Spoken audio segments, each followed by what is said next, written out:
네, 안녕하세요. 이번 시간에는 어제 나눴던 코넬리우스 반테 선생님의 개혁신앙과 현대사상, 대화에서 신존재 증명 부분이 조금 그냥 단순하게 청각적인 감각으로만 이렇게 전달되기보다는 시각 자료도 같이 보면서 말씀을 드리는 게 훨씬 더 이해가 좋으실 것 같아서 잠깐 그 부분을 좀 더 보충으로 나누는 시간을 가지려고 합니다. 같이 보시도록 하겠습니다. 이제 대화, 개혁신앙과 알미니안, 그리고 불신자가 함께 모여서 대화하는 형식의 나눔이었죠. 거기서 신존재 증명에 대해서 얘기를 나누는데, 이 우주를 봐라.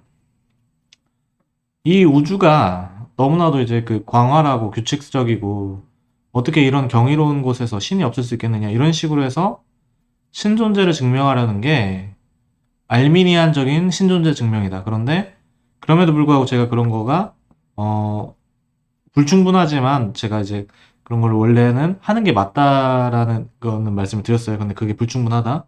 그럼 그 부분이 왜 불충분한지에 대해서 나누는 그 자료입니다. 그 페이지입니다.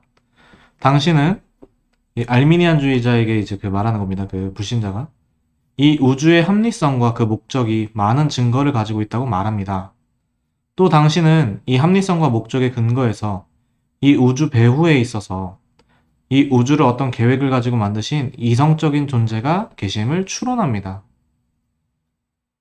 이게 시계 같은 거잖아요, 시계. 맨날 드는 예시인데, 시계를 봐라. 이거 자연적으로 만들어질 수 있냐? 없지. 뒤에 누가 있어? 이성적으로 만든 존재가 있지.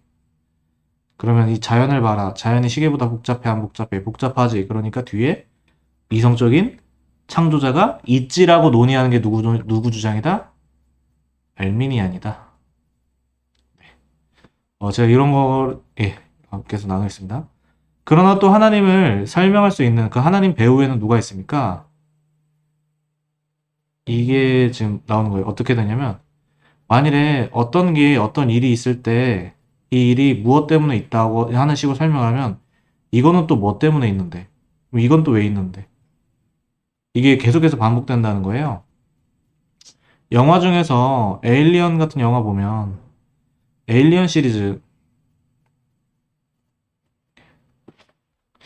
에일리언 시리즈 같은 거 보면, 이런 게 나와요. 얘네 어디서 왔어? 옛날에 얘네를 만든 누가 있어. 얘네는 또 어디서 왔어? 어디서 또 왔어. 뭐 이런 식으로. 우리도 지구를 봤더니 너무나도 이거 대단하다. 아, 뭐냐? 아, 외계인이 왔구나. 외계인은 누가 왔는데? 다른 우주, 다른 세상. 뭐 이런 식으로 하면 끝이 없다 이거예요. 라는 게 생각이 나네요. 자, 어쨌든 이런 예시가 생각이 났습니다. 당신의 정의에 따르면 당신의 하나님은 절대적이지도 않고 자충족적이지도 않습니다. 절대적이면서 자충족적인 하나님이 원래 누구라는 거죠? 기독교에서 말하는 하나님이라는 겁니다. 당신은 그는 아마 존재하실 거라고 말합니다. 그것은 그가 존재하지 않을 수도 있다는 것을 시인하는 것이 아닙니까? 개연성은 가능성에 근거하는 것입니다. 과학적인 사람들은 열린 마음으로 이 우주의 사실들을 관찰할 것입니다. 그때 그들은 마땅히 어떤 종류의 사실들이든지 존재할 수 있다는 가정에서 출발하게 됩니다. 나는 이런 중요한 점에서 당신이 우리와 의견을 같이 한다는 것이 여간 기쁘지 않습니다. 여기서 알미니안적인 방법이 다른 사람들과 같이 한다는 게 어떤 거냐면 이 우주를 봐라. 이런 걸 보니까 신이 있을 수 있지 않겠냐. 가능성이 더 높지 않겠냐. 그러니까 이런 점에서 그러므로 우리들이 믿을 수 있는 종류의 신이란 존재할 수도 있고 존재하지 않을 수도 있는 신이 아닙니다. 바로 이게 누구죠? 기독교에서 원래 말하는 신입니다. 어, 다시 말하자면 우리 중에 그 누구도 존재하지 않을 수 없는 하나님을 믿을 수도 없고 존재하지 않을 수 없는 하나님이 기독교에서 말하는 자충족적이면서도 절대적인 하나님.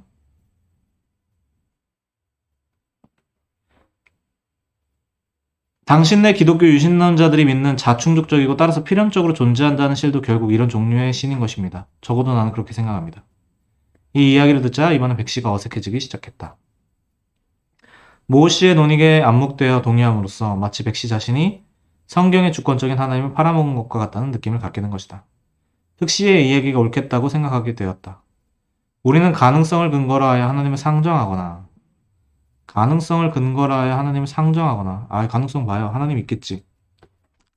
하나님을 근거하여 가능성을 정하거나 하는 둘 중에 하나 입장에 서게 되는 것이다.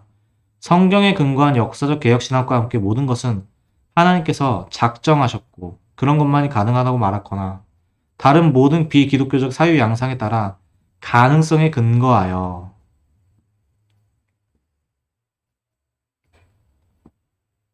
하나님의 존재를 논의할 수 있을 뿐이다. 그래서 백신은 잠시 동안 멍해지지 않을 수 없었다.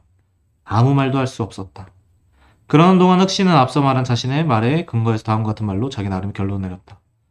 그러므로 당신은 내 마음을 사려고 하다가 접촉점을 찾으려고 하다가 불신자와 뭐라 했죠? 성경에 써 있는 거를 가지고 믿으라고 했더니 이거 너무 비합리적인 거 아니냐? 아, 맞습니다. 이런 거가 아니라 이 우주를 보세요. 있을 것 같지 않아요? 가능성이 더 높겠죠? 라고 하면서 접촉점을 찾으려고 하다가 결국은 가능성과 개연성에 관한 나의 근본 과정을 받아들이셨으니 결국 당신의 하나님이 존재한다고 하더라도 그는 이 우주를 설명할 수 없는 신이 되고 말았소. 오히려 신 자신이 설명을 필요로 하오. 아까 전에 말했죠? 이 신이 있어. 그럼 이 신은 왜 있어? 왜 그렇게 했어?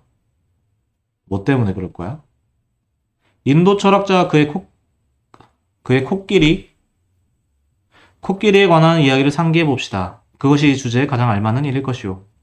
만일 물질계가 그와 비슷한 이상계에 근거하고 그 이상계는 또 다른 것에 근거하는 것이라면 그런 연수에는 끝이 없게 됩니다. 그러므로 오히려 지금의 물질계를 넘어서지 않는 것이 더 좋습니다. 짧게 말하자면 당신을 불쾌하게 하고 싶진 않지만 당신이 제안한 것은 결국 내가 이미 가지고 있던 입장보다 결코 더 나은 것이 아니라는 것입니다. 당신의 하나님도 결국 순전한 가능성이나 우연에 의해 설명되지 않습니까? 이걸 보니까 이런 가능성이 있어서 이 신이 있겠다. 이 신은 아마 이래서 이럴 것이다. 그가 나를 도울 수 있는 것이 무엇입니까? 결국 당신에게 있어서나 나에게 있어서나 모든 것은 불합리한 것으로 맞춰지는 것입니다.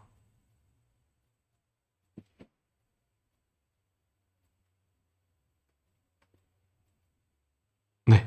지난번에 어제 나눴던 부분이 조금 약간 설명이 이렇게 보는 것이 더 좋을 것 같아서 나눠봤고요. 그다음에 제가 여기 그 기독교가 말하는 신을 아랫부분인데 여기 위에 읽으면서 기독교라고 했던 것 같은데 그게 아닙니다. 네, 제가 그 아랫부분을 말려두었던 걸 조금 잘못 말했습니다. 네.